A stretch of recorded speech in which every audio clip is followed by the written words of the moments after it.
while Vadan's getting the presentation up, I thought I might explain some of the things that are happening in Britain, which you may not know about, especially what's happened over the last few days. So on Saturday, there was a demonstration of 50,000 people in Manchester to try and stop the privatisation of our health service. And it was held in Manchester because that's where the Conservative Party conference is happening at the moment, the government conference is happening. The crisis in Britain is really out of control. Millions and millions of people are relying on food banks to stay alive, which is the first time that's ever really happened in Britain. It obviously happens in America. Most housing now is unaffordable to most people, whether buying or renting, all the way around the country. And thousands of people are actually killing themselves because the government is trying to, one of the nastiest things the government is trying to do is to cut back on the welfare system, the social security system for disabled people. And they're forcing, there's a French corporation called Atos, who've been employed essentially to kick people off of benefits who are disabled or have cancer or have serious health issues, and force them to try and go back to work when there just aren't enough jobs. And thousands of people are killing themselves. And on Saturday, there was a very moving reading of all the names of the people that have killed themselves since the crisis happened in the UK. So although we are one of the richest countries in Europe, the crisis is very serious. So I just want to very quickly try and give you some context for myself and what I do, so you can understand also how we got to this piece of work here and how the design of the book comes through. I'm obviously a revolutionary. I'm some kind of Marxist. It's a problem that we've all got to try and work out what the new socialism is of this the 21st century. And because I'm a revolutionary, I don't see separation between, so sometimes I act as an artist, sometimes I act as a designer, sometimes I act as a teacher, sometimes I'm an activist, and I see them as a whole and not separated. My political education really came through in the anti-capitalist movement of about 10 years ago. So this was a poster that I designed because we took a train to the G8 protests in Genoa in 2001, which was obviously a very serious and important demonstration in Europe. 50,000 people taking direct action, 300,000 people demonstrating, people tortured at the end by the Italian police, Carlo Giuliani killed, friends of mine were tortured at the end of that demonstration as well, taken to a police centre in northern Italy at the end of the demonstration to punish the demonstrators. So that was going through that movement and seeing, and also the most important thing for me, seeing the possibility of the connection between organised forces like unions and NGOs and things like that, combining with younger activists or people doing direct action on the streets can be very powerful. And although there was a lot of repression at that demonstration, it was successful, I feel. As Vladan said, I draw a lot from the theories of Bakhtin and Velishnov, and I just wanted to put this quote up because to me it's really kind of about what I do. And it's Velishnov arguing that signs can have many faces and that the ruling class tries to present one side and one kind of meaning, and that for many of us that sounds like a complete lie. So a politician can say something and we just don't believe it. And that in revolutionary and social crises, those contradictions of the meaning of signs and the struggle over the meaning of signs becomes much, much more obvious. And I would argue that that's also made really apparent in the social networks with the way that people are using imagery to send out through Facebook and Twitter and the other networks, you know, because of the availability of cheap image editing software. Anyone now can create counter images or counter messages to the establishment. An example of this from what I've done is when the Iraq war happened 10 years ago. We obviously had a big anti-war movement in Britain. We still have quite a big anti-war movement in Britain. And the American government handed out these playing cards to their soldiers in Iraq with all the Iraqis that they wanted captured.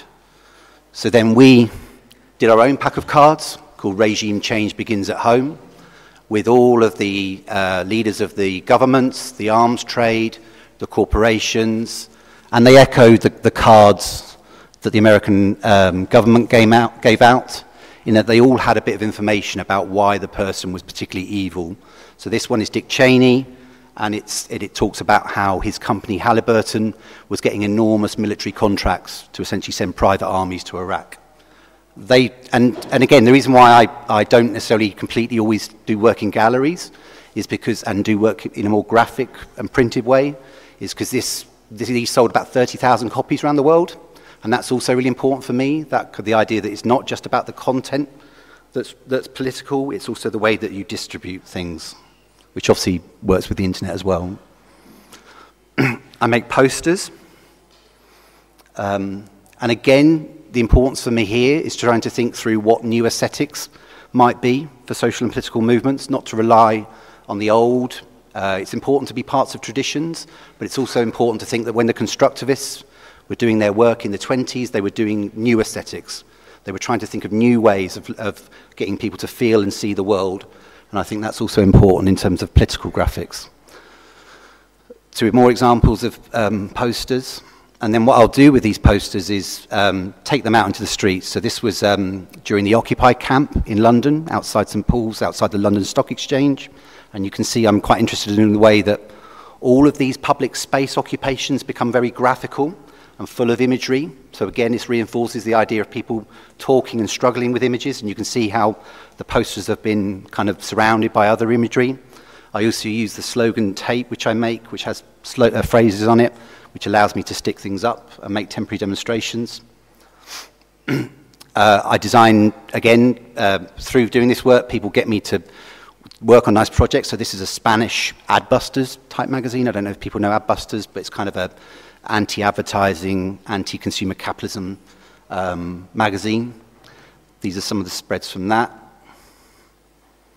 And again, these kind of had lots of links to other groups that are doing similar work. So this is also, I feel, an important thing to build the networks and build the international collaborations, which is why it's good to come here as well.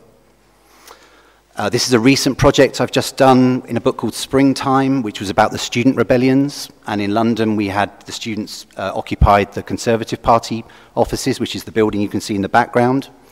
And it's just a spread from that. So these are all tweets. The things you can see are all tweets off Twitter with people speaking about the protests. So I kind of went through Twitter and found all the relevant tweets for that. And the police van in the middle was a van that the students smashed up. In Britain, we have this phrase, I don't know if it happens here, but what the police do in Britain is they don't tear gas us and they don't pepper spray us, but they just surround us and trap us so that we can't move for hours until we're really, really fed up. And it's called kettling in English because it's like a kettle. So the point is you get trapped by the police and in the end you get really angry. So like a kettle boils, which is what the kettle is there for. And it's got a tweet from the Metropolitan Police saying that we're here to facilitate your protests. I've also done large-scale projections outside. This was using Europe's largest slide projector. I was very lucky to be part of a project, Ars Electronica, and so we went round Linz in Austria, finding places to project onto. So this was a projection onto a Shell garage sign. I also take those posters out and, as I say, put them into demonstration spaces. And the point about this is not just to decorate the demonstration, although it does have that role too, but it's to instigate debate and discussion around imagery and get people into political discussions. So it's all about trying to make the demonstration attractive to people and draw people in.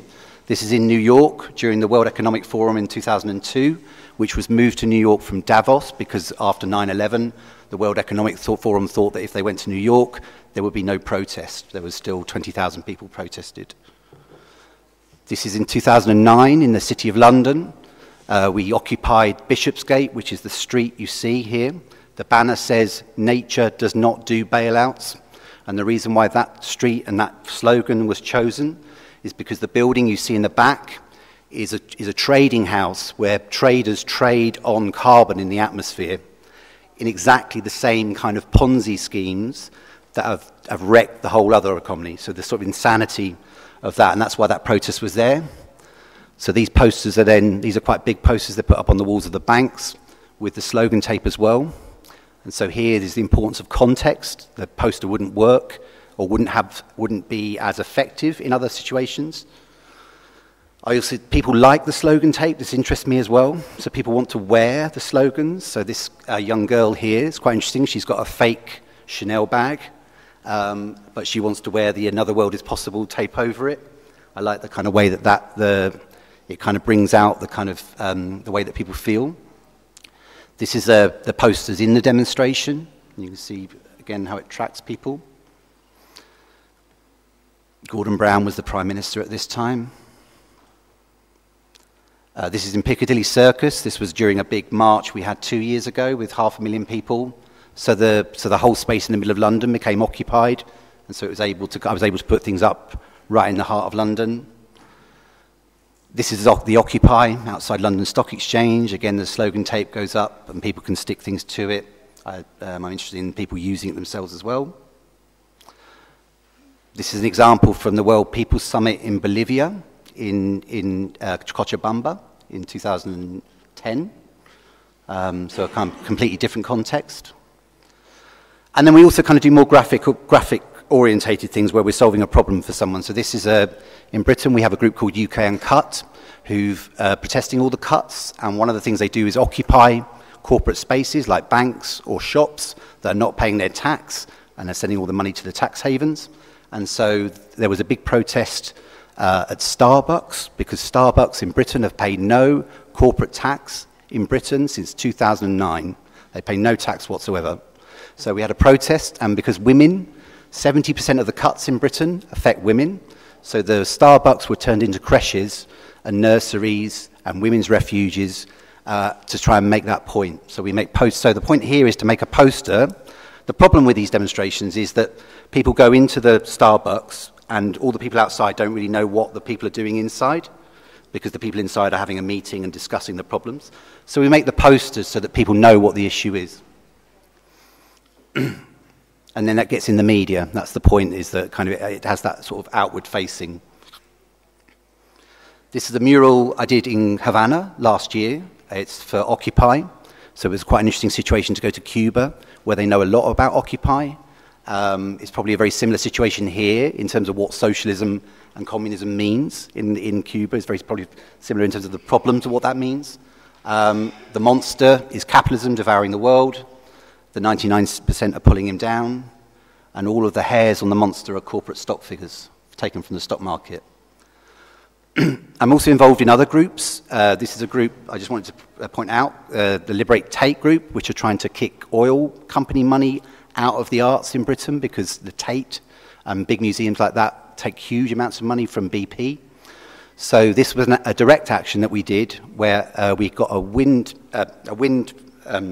blade from a wind mill and cut it in half and brought it into the turbine hall of the Tate and left it as a gift for the Tate, because in Britain you can gift a piece of art to any public museum and they have to decide whether they want to take it or not. So the point is, this is what I think is a very lovely action, because the point here is to push, this is a public space, this is the main turbine hall in Tate Modern, it's our space, so we want to use it as our space. The Tate doesn't want to bring in police and get all heavy and violent because it's an art space, so there's the problem for them of how much they try and repress us. And we obviously try and put them on the spot. Now, they didn't take the piece of work in the end, but I also think it's a very beautiful piece of art. And these are both pieces of art and protest, obviously trying to make the connection between the fact that climate change is now rapidly happening and will destroy the world. And we've just redesigned their website, so we kind of do things like that as well. It is not just... this is a show, so we do shows as well. Geordie actually did the logo here. And this was in London a couple of years ago. This is to bring together all this kind of work and bring together people to talk. And we had a conference around that. These are kind of images from the show. This was held in a very trendy part of East London, where we had about 8,000 visitors in 6 days. And we're currently doing something called Occupy Design, which came out of the Occupy movement. And we've tried to organise students around it and try to get the ideas of Occupy more into the design world and more into the creative sphere, where lots of people are spending obviously all their time helping consumer capitalism. And one of the things we're doing also is collating all the kind of graphics that are produced by people, professional and unprofessional, online through the sort of social media, so that there's some kind of record of it and it's not just all lost in the corporate space. One of the other things that came out of the O2 that people involved in Occupy Design do, this is not my work, although I'm involved in it a bit, is the Occupied Times of London. And so it's a front cover from the Occupied Times on the left, and that always has a poster on the back. And this is a quote from Aaron Swartz, who killed himself, saying, "Sharing isn't immoral, it's a moral imperative." And so to come on to this work, to finish up, so this, I've always been interested in political photo montage, people like John Hartfield, other artists in the 68 kind of era, because I do believe it can speak in a way that other kinds of art can't. So this was a piece I did for the G8 meeting in France 2 years ago.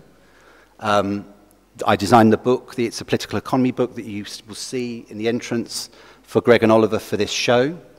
And the idea with that, if you look in the book, all these strange dots that you see are all the stock market movements of Goldman Sachs as I was designing the book. So they're all traced from actual stock market graphs that I went online and found. And so that idea is echoed throughout the book, of the kind of graphs and the lines and the dots, the idea that these abstractions are killing people and actually really hurting people, so they're not actually abstractions. But obviously playing with it in terms of the design of the book.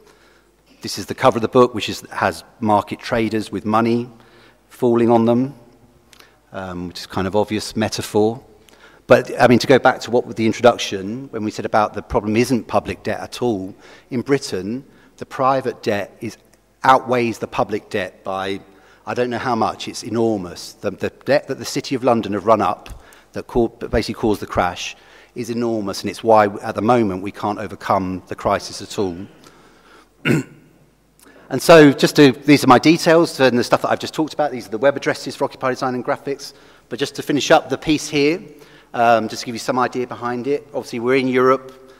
I believe, are you joining the EU, or is it up for joining the EU? Yeah, it's a candidate. Serbia is a candidate. So I thought it would be interesting to do a piece specifically on the euro and the euro crisis. And so you've got the German central bank behind there. You've got the kind of idea of the money fetish. So the idea that money is more important than people, which I would just say is obviously a fact of capitalism, but we're having it proved every day. Angela Merkel, the Greek Prime Minister, our Prime Minister, Hollande in France, Rajoy in Spain, they're all on here if you look.